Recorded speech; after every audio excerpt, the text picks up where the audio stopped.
ছোটবেলায় সবাই এই লাড্ডু কম বেশি খেয়েছে। ছোটবেলায় যারা এই মতিচুরের লাড্ডু খেয়েছেন তারা অবশ্যই কমেন্ট করে জানাবেন। আসসালামু আলাইকুম, সবাইকে 5 মিনিট কুকে স্বাগতম জানাচ্ছি।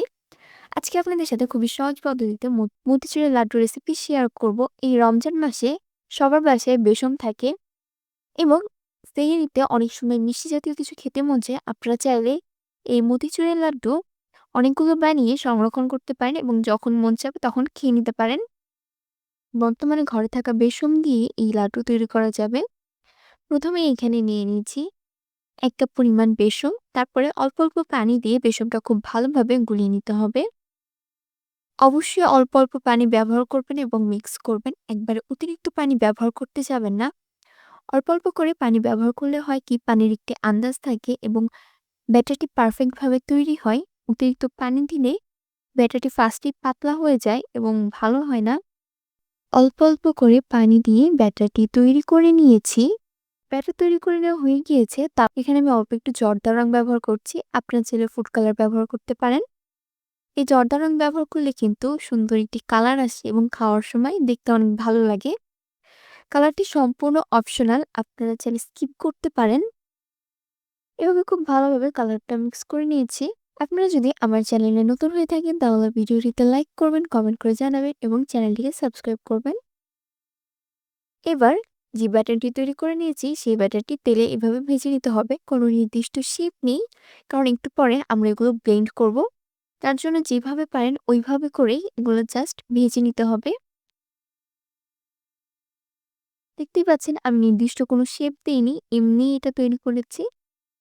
মতিচুরের লাড্ডু কিন্তু আরেকভাবেও তৈরি করা যায়। আমরা যেভাবে বুন্দিয়া তৈরি করি সেভাবে করেও অনেক সময় মতিচুরের লাড্ডু তৈরি করে যায়। কিন্তু আমার কাছে মনে হয় এই রেসিপিটি একটু বেশি সহজ। তাই আমি এভাবে তৈরি করেছি এবং আপনাদের সাথে শেয়ার করছি। এরপরে এপাশ-ওপাশ লালচে ব্রাউন কালার করে ভেজে নিয়েছি। তারপরে এটা ব্লেন্ড করে নিতে হবে। একটি ব্লেন্ডার জারের মধ্যে আমি ভেজে নেওয়া বেসনগুলো দিয়ে দিয়েছি। দেখতেই পাচ্ছেন খুব ভালোভাবে ব্লেন্ড করে নেওয়া হয়ে গিয়েছে। খুব বেশি মিহি করে ব্লেন্ড করার প্রয়োজন নেই।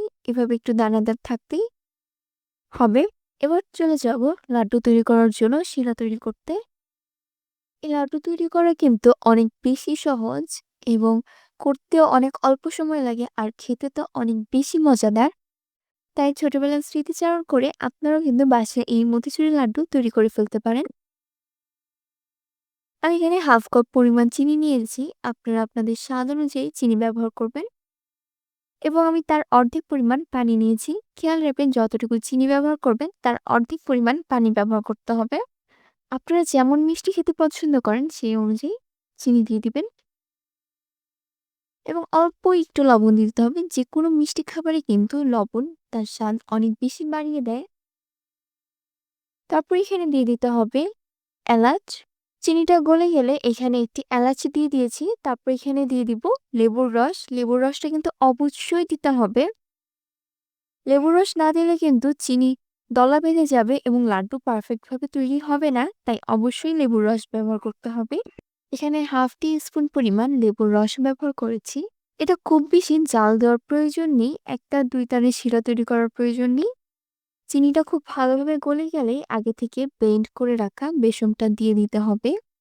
বেসন দিয়ে দেওয়ার পরে কিছুক্ষণ নেড়েচেড়ে জাল দিয়ে নিলেই তৈরি হয়ে যাবে মতিচুরের লাড্ডু। চিনির শিরা বেসন টেনে নিতেও কিন্তু বেশি সময় লাগবে না।